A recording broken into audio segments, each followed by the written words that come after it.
chão da cidade, história vai rolar. Papo de Matozinhos, vamos juntos cantar. Cultura é raiz, vem escutar. É só no Papo de Quintal, não pode faltar. O som do acordeon, a sanfona que anima. Gente boa da terra que revive e assina. Nas noites estreladas, o sorriso ilumina. No Papo de Quintal, todo mundo fascina. Vem pra roda dançar. Oi, gente, eu sou Edileuza do Papo de Quintal e hoje eu tô aqui na casa de Dona Dalva, essa mulher linda, essa mulher maravilhosa, mãe de Deise, que também está aqui hoje pra gente, pra bater um papo. Tudo bem com a senhora, Dona Dalva? Tudo bem, Oi, gente, a senhora como sempre serena e calma. Tudo bem, Deise? tudo ótimo, Edileuza. É um prazer receber vocês aqui na nossa casa, viu? Muito bem-vindas. Gente, muito obrigada. Pra gente também é um prazer estar aqui falando com essas mulheres lindas, antenadas.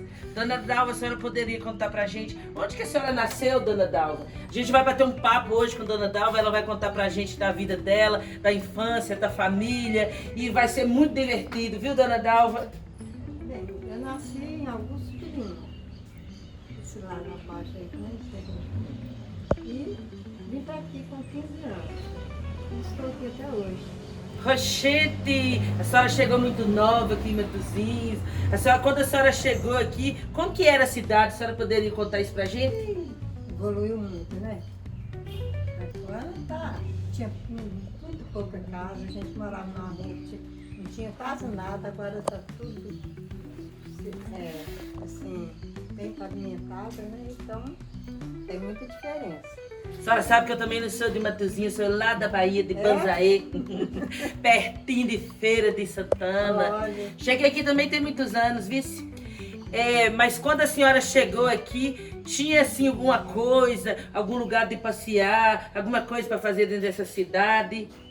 Não, a gente ia pra cá, a pracinha do Bom Jesus, e ficava passeando lá. Rochete, era só isso que tinha aqui? Era o fute.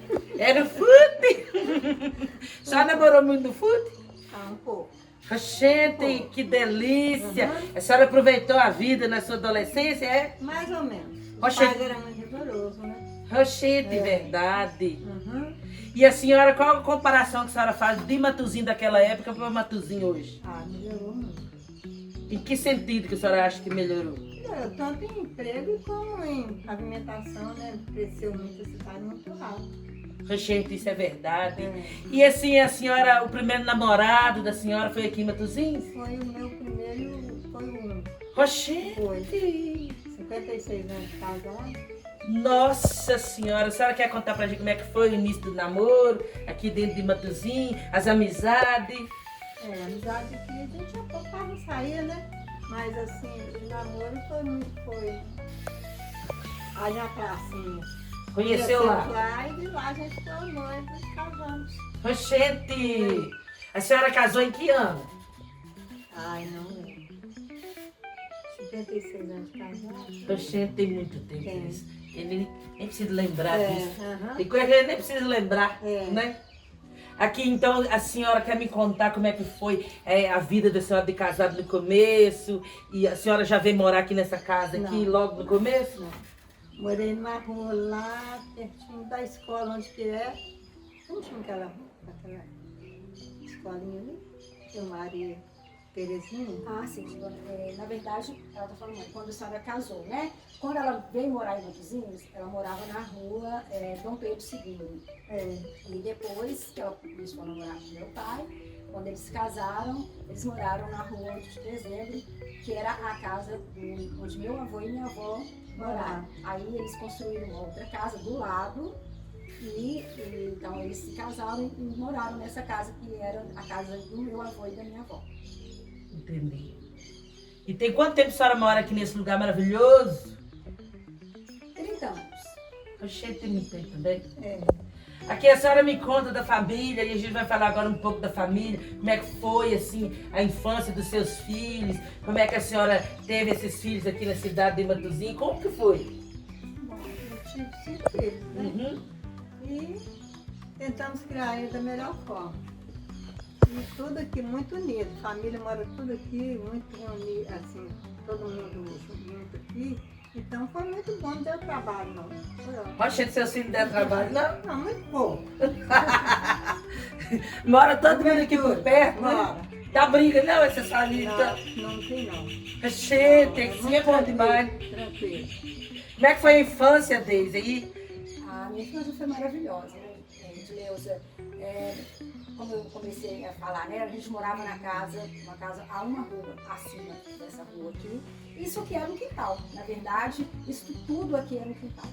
Nós morávamos na rua de cima, com os vizinhos que a gente brincava o tempo inteiro. Tinha só algumas fileiras de arame farpado, uma em cima e outra embaixo, que separavam. Era mesmo uma delimitação, né, de um quintal para o outro. E a minha infância foi muito feliz. Nós brincávamos muito de tudo o que era permitido brincar na época, né? Nós tínhamos cavalinhos de pau, mãe e pai, eles brincavam muito com a gente, contavam histórias. E a gente mãe fazia guisadinho com a gente, fazia fogãozinhos, né, com tijolos. E a gente cozinhava mesmo, sempre ela monitorando. Sem contar os bichinhos de frutinha que caem do pé, que não podia cair do pé não, né? A gente tinha que fazer os boizinhos.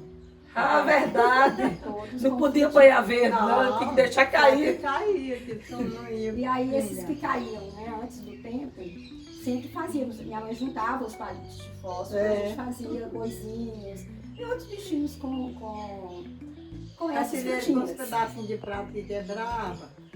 Oxente, a senhora fazia isso tudo pra eles? Fazia. Isso é memória afetiva. Não trabalhava fora, né? Aham. Tinha tempo. E mãe fazia também pra gente, minha avó fazia, né, bonequinha com espigas de milho. Oxente. Pegava as espiguinhas novas, Cortava um cortava um pedacinho, o cabelinho pedacinho, pendurava. assim. fazia o rostinho, né, na espiguinha de milho, e o cabelinho era feito com o próprio cabelo do milho. Então, assim, eu tive uma infância muito, muito feliz, gente. Nós sempre tivemos muitos vizinhos da mesma idade, então os meninos e meninas brincavam juntos, a gente brincava de queimada, pique-esconde, rouba-bandeira, e as brincadeiras variavam os dias. A gente chegava na escola, já brincávamos, nós, às vezes, quando comprávamos naquele sorvetinho de malha mole, né, aí vinham aqueles bichinhos, a gente montava circo com um guarda-chuva velho. Então, foi uma infância muito bacana. Eu tenho uma saudade muito, muito grande e eu me considero assim, eu considero que eu tive uma infância muito feliz. Isso é bom demais. E a senhora hoje a senhora acha importante essa época que a senhora participou dessa infância, brincando, juntando coisas para eles brincarem? Você acha que isso foi importante na vida dos seus filhos? Foi. Ela falou agora, né? Eu acho que foi. E agora quase ninguém tem tempo, né? De ficar brincando com os filhos. Verdade. Todo mundo trabalha, né?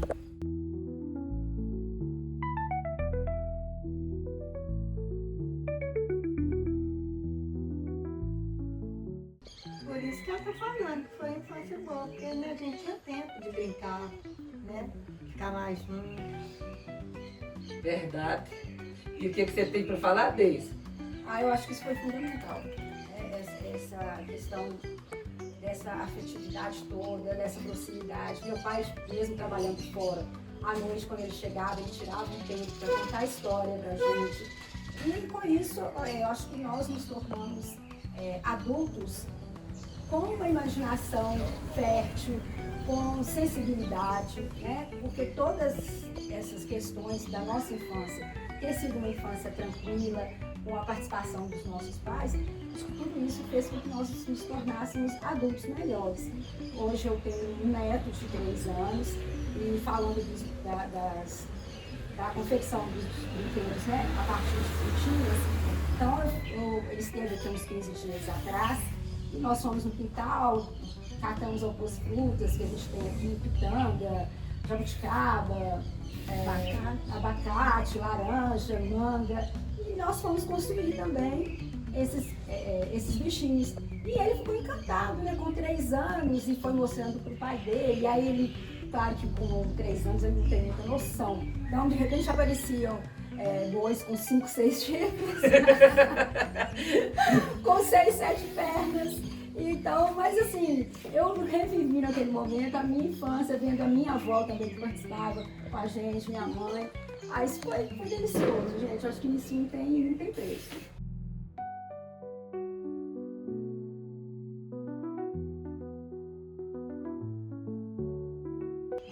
A minha mãe sempre foi uma pessoa muito dada, né?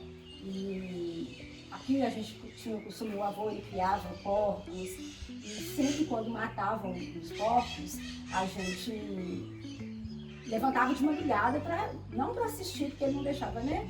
Mas para participar na hora de estar ali cortando as partes do porco.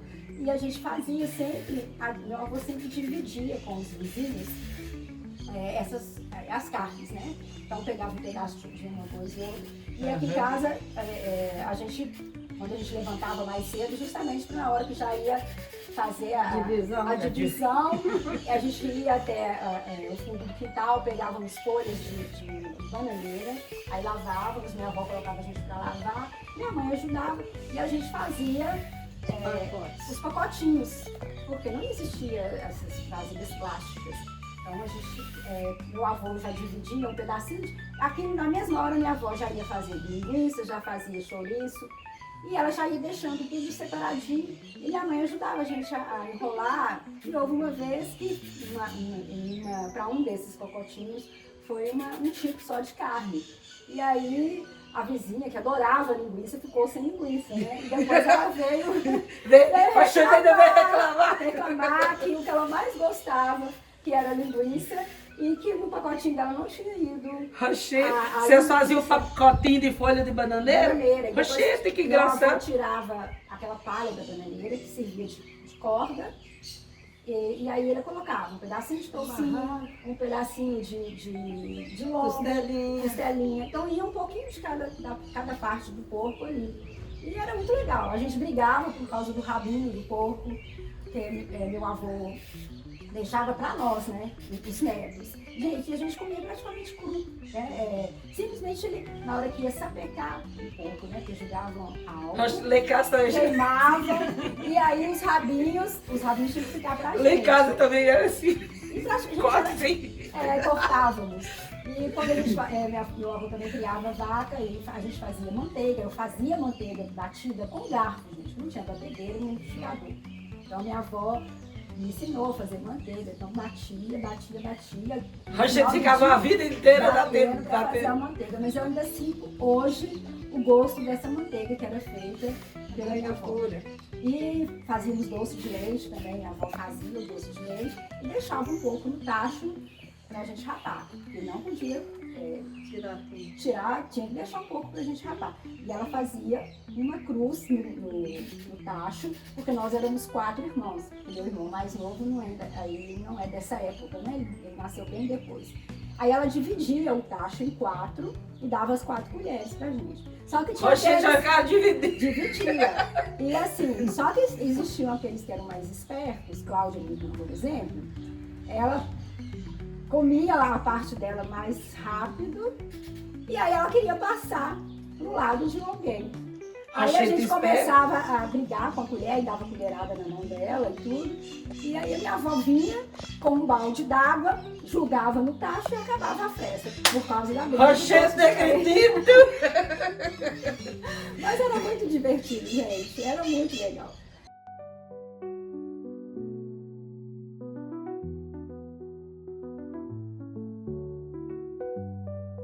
A senhora era brava?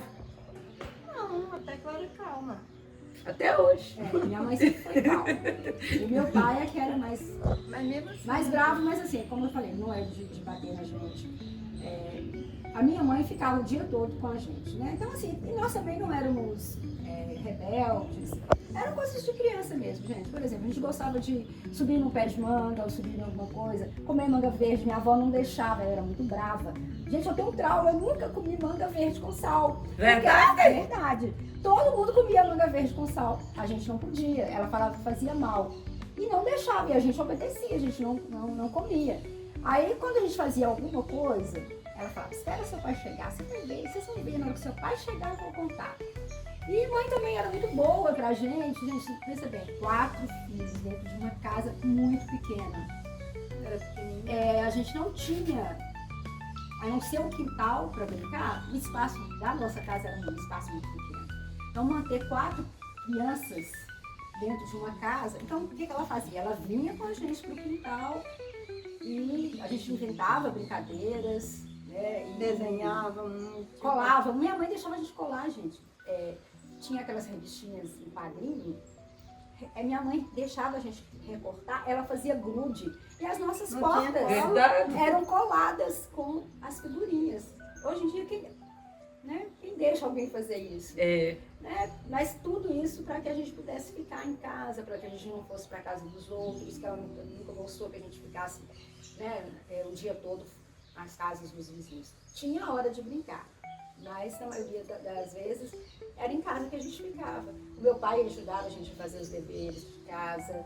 Meu pai era muito inteligente, apesar de ter estudado pouco, era uma pessoa muito inteligente. Me ensinava a fazer os deveres, até no ensino médio, meu pai conseguia me ensinar as coisas de física. Matemática, então. Meu pai era ótimo em matemática. O pai não precisava de calculadora, ele fazia conta assim, de cabeça, de números muito Oxê, grandes. que bacana. Então, assim, hoje o que nós somos, as pessoas que nós somos, nós devemos muito aos nossos pais. A minha Todo mundo mãe, falava que não ao tinha meu letra pai. de médico, a letra dele era bonita. De Deus, né? É. Escrevia muito bem. Irmã de Eli Diniz, Canona, sua letra é igual a letra do professor. Ele tinha uma letra muito bonita e ele era muito bom em matemática. Muito. Isso é bacana demais. Quando você fala de vó, essa vó que você o tempo todo você fala, é a mãe Não, dela? a mãe nunca minha. A mãe Não do meu conviveu. pai. Porque a mãe da minha mãe, nós tivemos pouca convivência, porque ela morava em Sete Lagoas.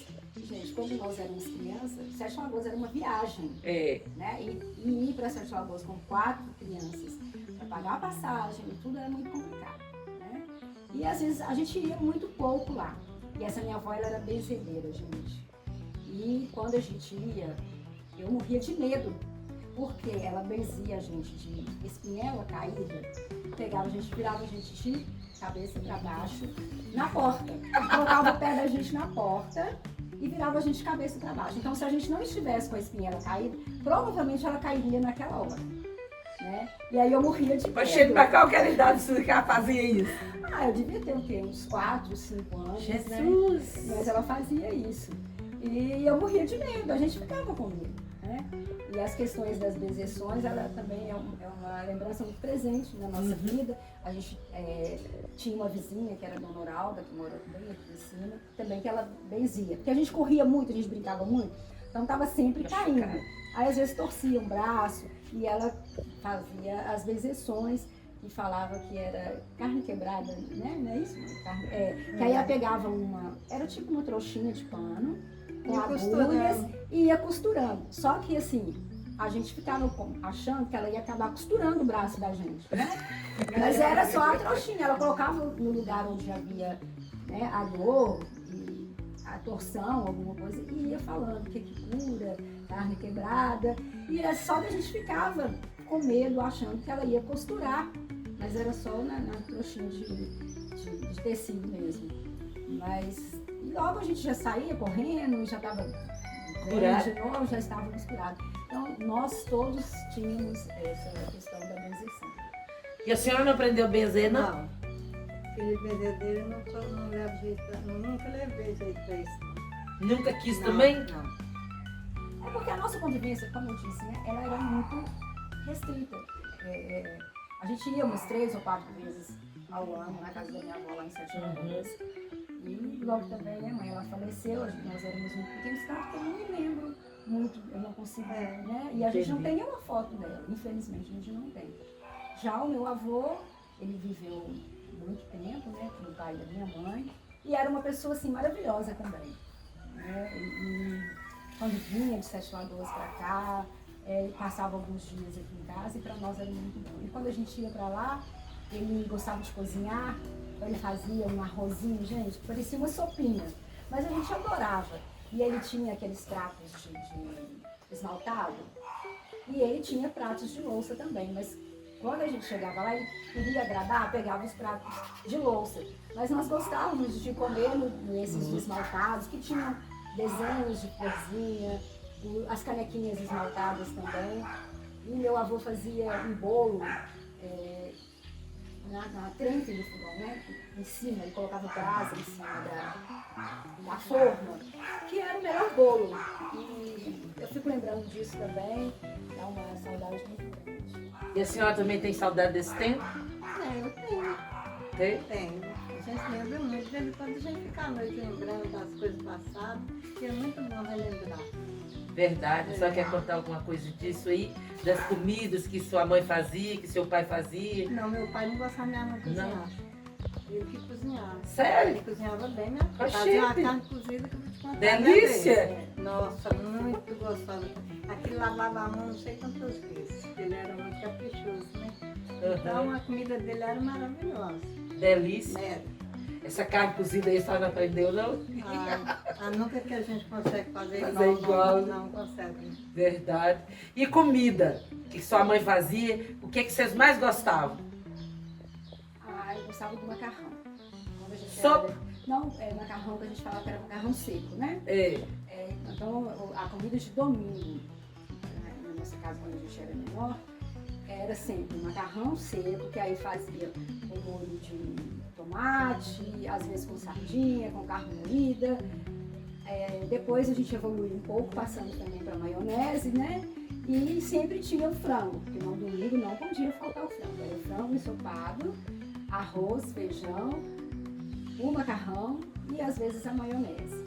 E a comida ficava muito gostosa. Esqueça de Jerubela, de tudo. Agora tem uma coisa que ela faz Todo também mundo que a gente adora, é jerubeba com carne moída. Delícia! Foi segunda Dá vez um que a senhora trabalho, fez. foi. Segunda, né? Uma panelada. Aí, Nossa. pode, o tanto que for, ainda não é o suficiente. Porque aí Nossa. chega um que quer, lembra de fulano que gosta, aí Faz chega uma marmitinha para outra. faz uma marmitinha para uma marmitinha para outra. E a hora que vê, lá se foi a panelona de jerubeba. Aí- Só faz isso desde quando eles eram pequenos? Uhum. Oxente. Amassadinho assim? Bem batidinho. Delícia. Mas tá cada dia que passa tá mais difícil essa jurubeba. Agora esse ano deu, porque de vez em quando chegamos com a sacola aqui em casa. Todo mundo já Esse ano sabe. deu Já sabe que gosta, né? Que a gente É. gosta e eles acabam trazendo. Lembrei que vocês gostam. Vocês querem? Eu falei, claro, pode trazer. Cansação com costelinha. Aqui em casa, assim, nós gostamos muito desse tipo de comida. As comidas mesmo de raiz, né? Uhum. Torresmo, costelinha Brócolis. com nobres. E a senhora faz tudo gostoso. Não sei se gostou, não, mas eles gostam. É. É gostoso.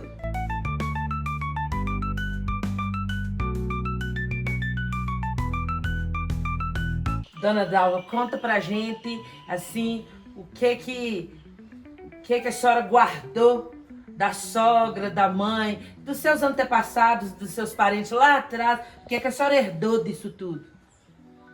Bem, meus parentes eu não conheci quase, né? Da família de lá não, só da família aqui. Então a gente tem muitas boas lembranças, igual a gente falou aqui, né? Os ensinamentos, né? As coisas, comidas gostosas que eles faziam. Então essas coisas assim a gente não esquece, né? Fica na lembrança. Verdade. E você, Deise, aqui de seus avós, o que é que você guarda disso tudo? A importância que isso trouxe para você hoje, na idade que você está, aqui dentro da sua família. O que é que os seus antepassados deixou que para você valeu a pena? Muitas coisas, né? Eu acho que a questão do respeito ao outro, a empatia com o outro, essa questão da partilha, né? Que vinha desde com o meu avô, como eu disse, né? De dividir com os vizinhos aquilo que ele produzia, os porcos que ele criava. Então a gente aprendeu a dividir, né, com o outro, mesmo que não fosse muito, mas o que a gente tinha, a gente sempre aprendeu a dividir. Né? Não só entre nós da família, mas com os vizinhos, com os amigos. O meu avô era uma pessoa que gostava muito de festa, eu gosto muito de festa, isso ficou para nós. Chegava a época do aniversário dele, ele fazia aniversário no mês de julho. E aí, já nas vésperas, ele já ia, comprava vinho, porque não existia cerveja não era uma coisa muito comum, não era comum, né? E a minha avó fazia um vinho, que a gente chamava, que eles Caseiro. chamavam de vinho caseiro, mas não era de uva. Que ela usava um álcool de cereais, tinha umas essências, e fazia esse vinho, e aí pra gente ela fazia sem álcool. Mas ela colocava esse álcool para as pessoas adultas, e ela tinha umas licoreiras onde ela colocava. Meu avô não comia carne de boi nem frango, então tudo era carne de porco. Aí moía na máquina de casa mesmo, fazia pastel, minha avó fazia um pastel que era uma delícia, pastel comum. Então ela chegava às vésperas do aniversário do meu avô, já começava aquela movimentação. E ele fazia questão de chamar os vizinhos, aí começava já com um almoço, e aí alguém vinha na tarde, e aí ela fazia o pastel, servia com chá, servia com um suco, fazia de alguma fruta natural, e esse vinho que ela fazia. A minha tia fazia também uns pãezinhos de batata, que era uma delícia, e ela fazia um patê com sardinha. E eram essas coisas todas caseiras que ela servia no aniversário do meu avô. E ele adorava, e meu avô gostava da casa cheia, a fartura, sabe? Ele não gostava de que fizesse comida em panela pequena. Ele falava assim, não, pode fazer mais, porque se chegar alguém, a gente vai passar vergonha. Então, essa fartura era algo que tem desde a época dele, né, do meu avô, sempre tinha uma despensa na casa deles que tinha aqueles caixotes que parecia mais uma despensa de um armazém. A gente brincava que a gente vendia. Ele tinha uma balança, então tudo era pesado. Tinha esses caixotes onde ele colocava o feijão que ele produzia. Meu avô plantava mandioca também, então vendia mandioca. E aí o dinheiro que a gente amarrava, ajudava a amarrar, Semana Santa, né, distribuía essas coisas. Tinha as festas de congado, ele fazia questão de ajudar e de doar o feijão que ele produzia, a mandioca, a farinha que ele também produzia, milho, trocávamos fubá, tinha um moço que tinha um moinho, e aí a gente levava o milho e trocava pelo fubá. Então, essa doação, essa questão é algo muito comum na nossa família, né? Então, a gente mantém essa tradição.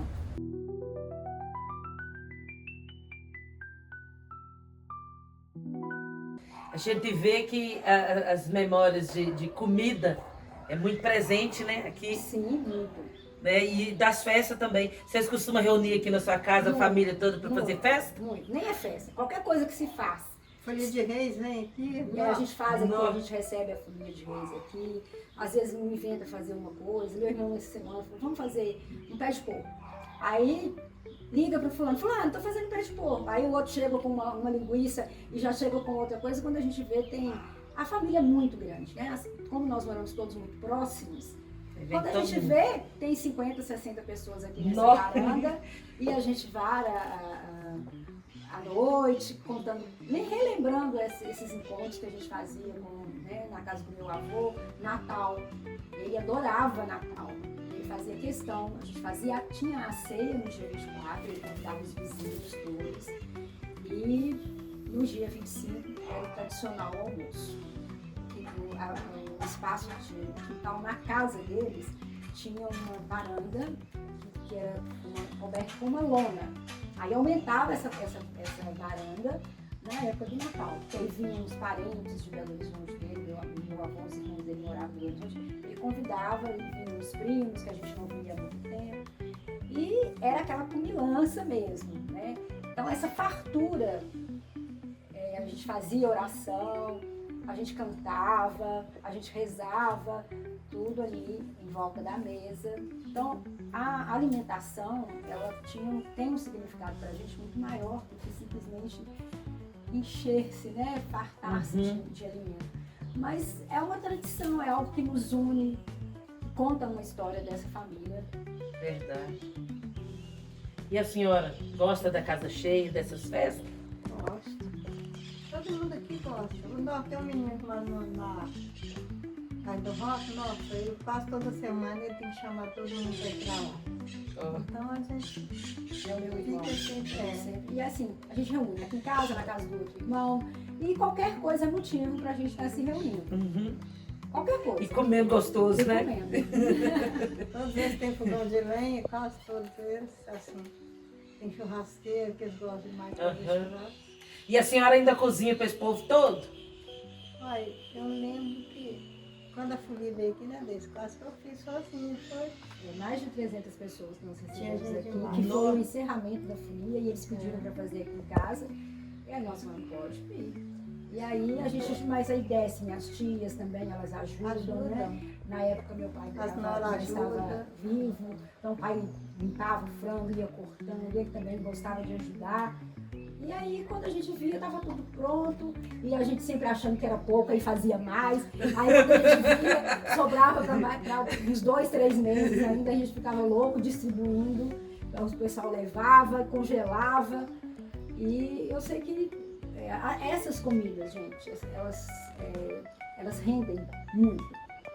Não Nossa, nunca será que falta. no fundo eu levava para as meninas, dava lá na cesta lá, levava as coisas. A gente sempre Não fica é com sobra medo. não, gente, é porque a gente faz muito, viu? Ah, não, o resto é comida de prato. Nada disso. E das aí, carteirinhas. sempre essas comidas, gente, a gente faz muito, parece que elas triplicam, porque sempre sobra.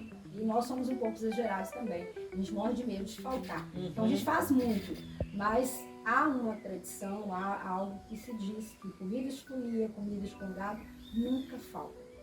Que é a partilha, né? Porque isso é o quê? A gente, o vizinho dá uma coisa, o outro dá outra, e todo mundo junto, e isso se multiplica. É realmente um milagre da multiplicação. E aí sobra para repartir com o resto dos vizinhos. Porque você já trouxe isso de lá de trás. Sim. Né? E aí sobra, a gente sai distribuindo. Fulano traz uma marmita aí que a gente vai. A gente compra, né, uma caixa de marmita, porque sempre sobra. Uhum. E a gente não tem como guardar. Né? E não dá para guardar também. Aí a gente sai, cada um que vem leva uma marmita, leva para quem ficou, leva para comer no outro dia. Haja vasilha para E isso é muito Verdade. bom. A gente se sente muito Tem que feliz. preocupar com isso também, né? Ter a vasilha para levar o que vai sobrar. Então isso tudo é muito gratificante pra gente, sabe? Eu imagino. A gente já está finalizando o nosso papo de quintal. Eu queria saber, Deise, o que você tem para falar para sua mãe hoje? O que é de importante que sua mãe lhe ensinou, que até hoje você pratica, e algo para você falar para ela hoje? O que eu poderia dizer pra minha mãe é que era uma pessoa muito importante na minha vida. É a pessoa mais importante, né, na minha vida, não só por ter me dado a vida, ter me gerado, né, mas por tudo que ela me ensinou. Né, porque a minha mãe, na simplicidade dela, nesse jeito calmo dela, no fundo, é uma leoa. Ela sempre nos defendeu, ela sempre nos apoiou. Às vezes a gente inventava uma questão ou outra, a gente queria fazer alguma coisa, e ela sempre esteve disponível para nos auxiliar. Não só a mim, mas para todos os meus irmãos, para o meu pai, para os demais parentes. Uma mulher que eu nunca vi chorando. A gente passou, né, por algumas dificuldades, como todo mundo passa, né? Um período em que 5 crianças pequenas, às vezes meu pai desempregado, a minha mãe saía para trabalhar, para ajudar em casa. Meu pai ficava muito chateado, porque é um homem que se sentia na obrigação de ser a pessoa a manter a família em um momento, né, de uma fragilidade, de não ter um dinheiro ali que pudesse dar conta de sustentar. E a minha mãe saía para trabalhar e ele ficava muito agoniado, né? Porque essa responsabilidade ele achava que era dele. Antigamente o povo achava assim, Né? Verdade. Mas a minha mãe, ela se vestia todas as manhãs com uma armadura e nunca vi minha mãe chorando quando faltava alguma coisa, quando ela olhava, por exemplo, reclamar jamais. só tinha, por exemplo, um arroz, e aí ela inventava alguma coisa, e nós também nunca reclamamos, né? E nunca vi minha mãe, eu sei que ela passava muitas dificuldades, na época a gente não tinha essa noção, mas depois que a gente cresce, a gente sabe das dificuldades que é manter uma família, né? E ela nunca se desesperou, ela nunca passou para nós uma imagem de uma pessoa fraca, apesar de toda essa fragilidade, de toda essa serenidade que ela transmite. Mas ela nos defendia com unhas e dentes e superava todas as dificuldades juntamente com o meu pai. Então, o que eu tenho a dizer é que eu sou muito grata, né? E aprendi com ela que você não precisa ser arrogante, você não precisa ser uma pessoa amarga, né? Apesar de alguns momentos nos levarem a querer ser, né? Mas que tudo se resolve com muito amor, com paciência, né? E acima de tudo com dignidade. Então, eu acho que é isso que eu aprendi com ela. Se você tem um limão, faça uma limonada. Eu hoje faço uma caipirinha, que eu acho melhor. Verdade. Mas, né, tudo é um aprendizado. Eu aprendi muito com essa mulher, que de novo eu falo, né, que pode parecer frágil, porque é uma pessoa serena, porque é uma pessoa de bem com a vida, mas que é muito forte. E essa fortaleza que eu herdei dela. E que eu quero, né, passar isso para o meu filho, que ele possa passar para o filho dele. Eu acho que é isso. Nós mulheres, nós temos esse poder de nos reinventarmos e de superar muitas coisas que eu não estou falando que os homens sejam mais fracos, mas eu acho que isso é mesmo da questão da mulher. Acho que a mulher tem esse potencial, né, de ser tolerante, de ser paciente, que é alguém que espera um filho por 9 meses. Eu acho que todo o restante fica pequeno diante, né, desse desafio de ser mãe. Né? E mesmo as mulheres que não são mães, são tias, e acabam sendo mães de alguém. Verdade. Né? Toda mulher é mãe de alguém, gente, mesmo que não tenha gerado um filho. Mas nós mulheres somos mães. E eu acho que uma mulher que sermos mãe, isso já é algo diferencial. Que qualquer coisa que vier, a gente dá conta. Verdade. Viu, dona Dalva? Tá cheio. A dona Dalva, ela são 5 filhos, na verdade, né? Sim. Só desde que pôde estar aqui hoje. A senhora poderia falar pra gente também dos filhos da senhora, dona Dalva? Olha, eu só tenho que agradecer, né? Os filhos que eu tenho, porque todos eles são muito esforçados, gente do bem que a gente ensinou, né? Então, isso aí é uma alegria sem tamanho. Então, eu sou muito feliz, agradeço muito, toda hora agradeço a Deus. Ninguém nunca foi maltratado assim de coisa errada que fez, né? A não ser as pessoas que nós levamos lá, mas o resto tá tudo beleza. Agradeço muito a Deus pela minha família. São todos muito corretos, né? Cumpridores dos deveres. Então, assim, é isso aí. E a senhora sabe que isso tudo aí é culpa da senhora, né? Isso é Por bom ter uma mãe saber. dentro de casa, como a senhora, igual o Deise acabou de descrever, e não tem como dar errado, né? Com tudo que a senhora contou aqui, a senhora, os meninos pequenos, a senhora separava um tempo para estar brincando com essas crianças. Isso é importante demais, tanto naquela época quanto hoje, né? Desde com o neto dela fazendo a mesma coisa. Isso é ótimo, isso é muito bom. E é por isso que a senhora tem os filhos que a senhora tem hoje. Não é verdade? Né? É isso mesmo. E eu gostaria de agradecer vocês duas pelo tempo que vocês estiveram aqui com a gente no Papo de Quintal. Foi muito bom conversar com a senhora, conhecer uma mulher retada que nem a senhora. Agora eu sei que a senhora não é só calminha assim não, que a senhora é uma leoa, de verdade. E isso é muito importante, porque tu sabe, tá na boca do povo, tá na boca de Deus.